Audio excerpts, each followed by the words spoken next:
Tuomas, try using your microphone. Can you hear me? Yeah, got Yes, you. we can hear you. Excellent, excellent. I had some problems with the Zoom, Joe, but I restarted it and yeah, okay, nice. Everything's cool. So you want to share your screen, buddy? Yeah, I actually, yeah. Just That green Are you box? also a fan of? Yeah. Are you also? Can you see this? Yes. Yeah, yeah. This is what I want to talk about today. Okay, go ahead, Steve. You have a question for him if he's a fan of what? Of fast driving. Fast Oh. driving Yes. with cars.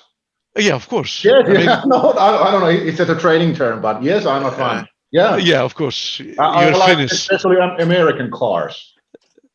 Seriously? Yeah, That's yeah, interesting. Yeah, yeah, Okay.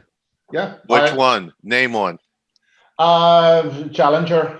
Oh, okay. I don't really know the actual year, which is my preference, but Dodge Challenger is my car.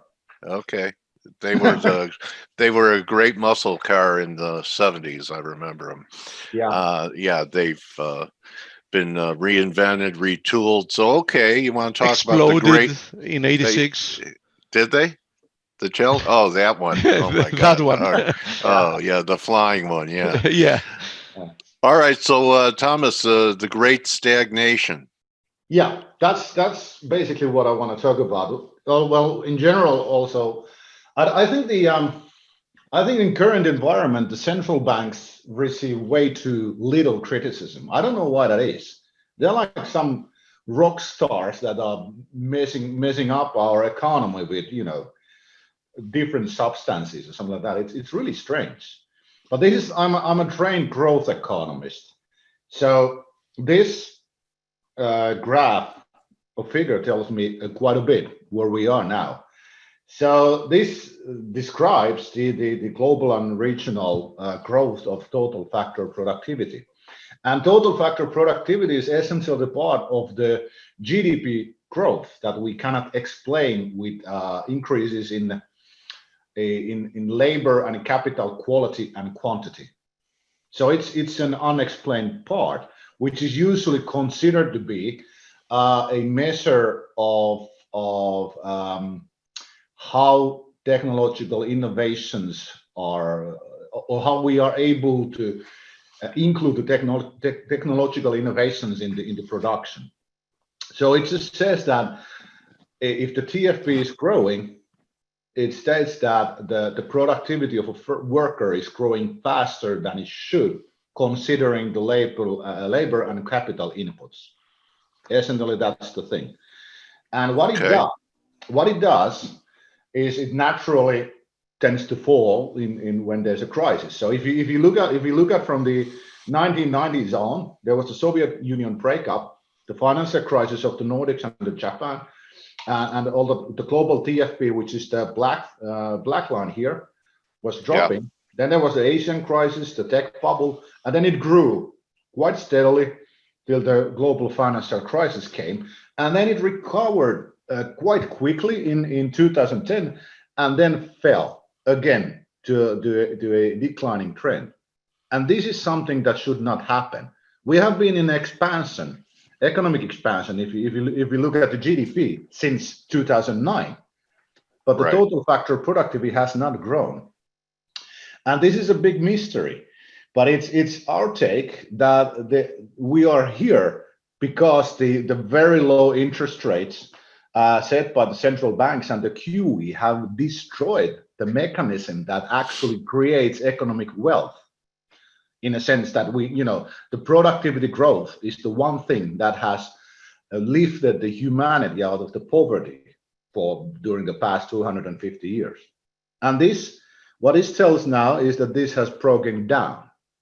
And if you think about how the economy works, so you invest, you take risk, you either fail or get a gain, and if you get a gain, you get your business going, you hire people, and every time your productivity increases, you can you hire more skilled people or skill your workforce, and the wage grow and the economy grows, and you have the gains and capital gains which accumulate, and start to seek for other opportunities to invest. And this is called the risk and reward model of the capitalist economy. And what happens if interest rates become too low? Interest rate is essentially the cost of time. Like we borrow from the future, although we get the loan from the banks, like they create the money right now, but Right. we still borrow from our future incomes. And the interest rate reflects the uncertainty from here to the future income. And future is uncertain, so there's uncertainty. And this is something the interest rate should reflect. And they're But not. They're showing everything. Every loan is riskless. And this is what it does, and it creates a kind of it creates a situation where actually the loans or the investments that are not so profitable become profitable in a wrong sense, because you can get very cheap funding for them. And this creates, and this is behind the zombification we've been hearing so a lot lately. At least everyone has heard about it because it's a big problem. So we have companies that should not survive. They cannot. The zombie company is defined as a company that cannot meet its debt obligations from its income stream. It just survives because it can get cheap funding from the banks and from the market. So it can get cheap debt.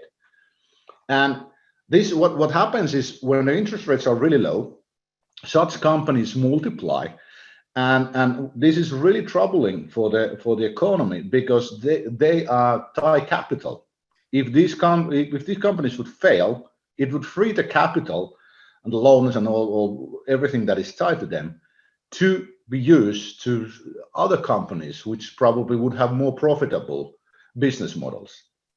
And when interest rates go really low in the short and the long end, especially when they go that in the long end, you will start to create zombie companies from the very process that they can get cheap funding to sustain themselves, and it ties the capital. So it's kind of a double whammy in a sense to the growth engine of the economy. And this is a bit technical thing, but this is something that should be talked more, because if you think about if you have let's say you have a loan and you have an income stream, and you need to get more loan to get your income stream growing, or you need let's say you just keep accumulating debt, but your incomes doesn't grow. So at some point there's a big problem, because debt level goes up, your interest rate expenses go up, but your incomes do not grow. This is essentially what this graph tells you. So when the productivity of an economy does not grow, your ability to make profitable investments and acquire capital gains is hampered. But if we would have, I don't have it here, but if we would have the growth of US debt, private debt, for example, here at the same time, it would increase, while the ability the economy to pay the loan back or the debt back gets worse and worse, because the productivity growth has stagnated. And that creates a big problem for us, as and this has been going for 8-9 years now. This is a big problem, because when's the end game? Well, the end game is a collapse. Okay, let me just backtrack to our last interview, and you thought one of the triggers was going to be some type of vote in Europe. I think it was Italy, that was going to pressure the euro and be negative on the euro. What happened to that narrative? It's still alive, but they have been able to kick the can again. So we have the recovery fund. We have a kind of preliminary agreement on that, but I'm rather skeptical whether it will go through in all the 27 member nations as it should to be ratified. You're still dollar bullish then? against Yeah, the dollar euro. bullish. Yeah, for definitely, because the euro will get false sense of security or false sense of whatever, because of the idea that Europe will come together to kind of build a new level of debt above all the national debt, and then the debt would be now taken by the European Commission and the EU and distributed to the member nations. So this is the idea, that everything will be good when we add massive layers of debt into this, already big debt pile we have in Europe. And it just doesn't work. But what they have managed to do is, when the coronavirus hit, especially during the summer, Italy enabled moratoriums on bank loans and debt. So they will run from 6 months to 12 months. So the moratoriums will start to end at the beginning of January, and all the moratoriums will end by June. So that's our kind of that's our goal for when we think that between the January and June next year, the banking crisis of Europe will begin. Okay. And it will go global fast. Okay, so and you think it's going to be a European bank that is a transmission mechanism for this? Yeah, what because country? we have Italy or Spain, probably. So it can also be Deutsche, but I'm doubtful whether Germany will let the Deutsche fail. But the thing is that Italy and Spain just don't have the funds to support the banking sector. Okay, how does China fit into your narrative? Well, China is there on the background, in a sense that they are extremely highly leveraged. It's probably the biggest debt bubble in the world, in the history of the world, actually. We have never seen such a massive credit expansion anywhere. But as they have a closed system and they run a totalitarian system where they can suppress all the bad news on the banks, for example, they can keep it running for a while, but they still are dependent on the exports and on the ability of the domestic consumer to keep on consuming and increasing debt. And those both are coming to head in China. They have at max 2 years, I think, when they are really able to run such a biased growth model. Okay, so is your stance, are you a gold bull, and that's really the only place for people to be parking funds in this environment? If you consider that if we will see a global Great Depression, as we have been warning for a year now, then the only place to hide will be gold, physical gold. Because if you think about every single financial asset class is in some kind of a bubble. So when it starts to unwind, I don't think any sector will be saved. And if you have a banking crisis like we see, then you will have a massive hit on the real economy too. So this means also that many tangible investments will lose a lot of their value. Like but real estate? Real estate too. Like in the 1950s, the 1990s banking crisis in Finland, the real estate fell by 50%. And in Great Depression, it fell about the same in the US. So you can expect massive declines in all asset classes. But the gold is interesting in the sense that it has been going against the tide during deflationary crisis. Silver hasn't, but gold has. And the thing is that if we have a collapse in the monetary system, basically the only way to build it again is through gold. So we would have a gold-backed system again. And if you consider all the countries tying many countries tying their currencies into gold, I would say that we could see the gold price tenfold. But this is all speculation, we don't know. But we know for sure that when the crisis starts after the first year, in all historical examples we could find, the price of gold will started to rise. It multiplied within the next 2 to 3 years. Okay. So, all right. Anything else that you wanted to cover with us? What do we do to change the policy or get rid of central banks. I mean, there are movements, and there have been movements for a while to get rid of the Fed. You think it'll ever happen? I think when the crash occurs, of course, especially if President Trump has a second term, he will blame the Fed. He has already laid the groundwork, and the proposals of laws of auditing the Fed.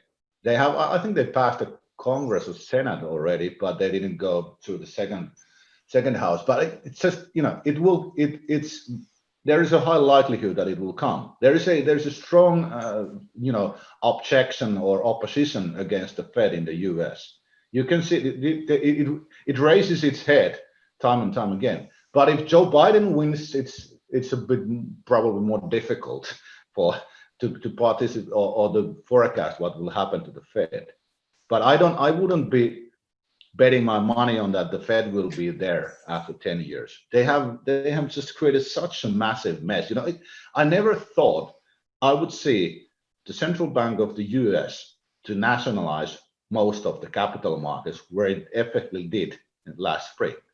It was just nuts. They were in every single big corner of the capital market. It was insane. I understand the desperation, but you create massive imbalances and fragilities into the system with these bailouts. We shouldn't have, markets should not be bailed out. That's the thing. Yeah, well, that, it's been going on for a long time. Yeah. So, I'm getting some responses from attendees about digital currency, and ECB is fast tracking digital euro now. What's your take on this? Well, it's a desperate effort for the central banks to try to cement their power against the coming, collapse. And in general, it runs a risk also to the private cryptocurrencies. I think there was a story in Bloomberg about 2 days ago where some agency of the U.S. warned that the cryptos will create a danger for the national security of the U.S. And it's something that those investing in the crypto space should acknowledge, that governments may try to ban their use, and this is a big risk. So this is something that needs to be acknowledged. We don't know how the whole market of the cryptocurrencies will evolve during the crisis. Will there be enough liquidity to get out of them, and what will the governments do? So that's a big risk. Cryptos are the big risk in our books. Okay, that's an interesting take on that. So anything else you wanted to cover here today, my trading warrior brother? No, I think this was it. I apologize that this was a bit technical. The beginning. No, but this is something that people should really understand, and this is a big problem. The figure I'm showing here, this is a big major problem, which full implications have really not been understood in any corner of the financial media or financial space for that matter. So that was basically it. So I urge everyone to go and read our latest blog, which we explain even more about. All right, you want to show your website and where people could read it and follow you, and because you provide things that people really have to think about and study. That's what we plan to do or try to do. So it's a you can find it. Let me see. You can come on. So Jeffrey Wetzel really enjoyed it. So you just do another screen share. Yeah. There we go. And there we go. So this is our homepage now, and there are a lot. I like that. The black swans. Yeah. And there's a lot of free stuff. I urge everyone to read the stages of the collapse, where we kind of follow. It's a constantly updating blog where we follow the development of the crisis. We have different phases on it, and now we are between the stages. Now we're between the counterattack and the flood. And the flood is the flood of corporate bankruptcies. We expect it to increase quite heavily during the winter. So there's a lot Yeah, of you were saying that, that we were going to have that solvency problem starting in the fall and winter of this year. Yeah, and that's what we have seen. If there's just a actually in September, the U.S. commercial bankruptcies surpassed the 2019 level. So the whole year they surpassed the bankruptcies of the whole year of 2019 in September. Okay. So we are heading there, but the authorities and governments are trying to do everything to stop this, but it's such a massive hit. How much time do you think the Fed bought us with what they're doing? 2 years? No, a year at max, because they can't really. The thing is that the Fed cannot save the European banking system. True. And this is what we have been warning, that in the all our U.S. customers, that you concentrate too much on the U.S. economy. You should watch really carefully what happens in Europe. Like if you consider the balance sheet of European banks is about 300% of GDP of European Union, and you have in the US it's like 90%. So we have massive banks. They are global and they are fragile. So their debt to cash ratio is 300%. Their assets to GDP. Oh, okay. So it's 300%. So it's just a massive. It's a massive sector, compared to the U.S. banking sector. That's what scares us all. Yeah. Okay. Well, there's plenty of things to scare us going into Halloween this October, huh? For sure. Yeah, a lot of things, and with the elections and all that. It's I think November will be interesting in many ways. What will be interesting? The election? November. Oh yeah. General. What do you think? Before we go, what's going to be the major event? That it takes months to decide who's president? Are the courts decide it? The uncertainty, and I don't know. Will there be unrest? Whoever wins, it's and the lockdowns, and people are really tired of those in Europe too. So we could have unrest all over the world, basically in November. So I feel the vibe, Thomas. Yeah, because I'm restless.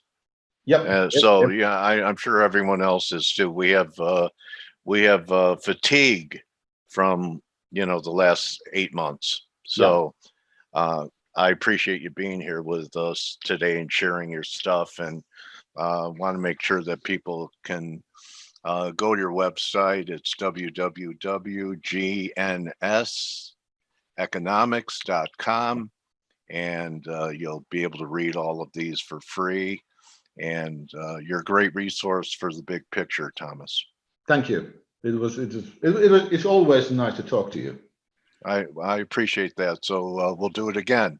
Yeah. And appreciate it. That's a wrap for everyone. For me, don't just count your digital currencies, guys. Count your blessings, and stay safe and prepare for the storm. Yep. And no one knows when it's coming, but that's the art of it, is not the if, but the when. Yep. So we'll see you all tomorrow. Thanks again, Thomas. And thanks. I'll get a hold of you and we'll set something up down the road. Yeah, thanks. We'll do that. All right. Yeah. Okay, Thanks. everyone. Good luck to all. All right. Thank you. All right. Okay. Okay. Thomas makes black swans gray. Yeah. I love that line. All right. I'm gray. Thank you very much. Okay. Thanks. I'll see you guys. Bye everyone. Bye. Bye-bye.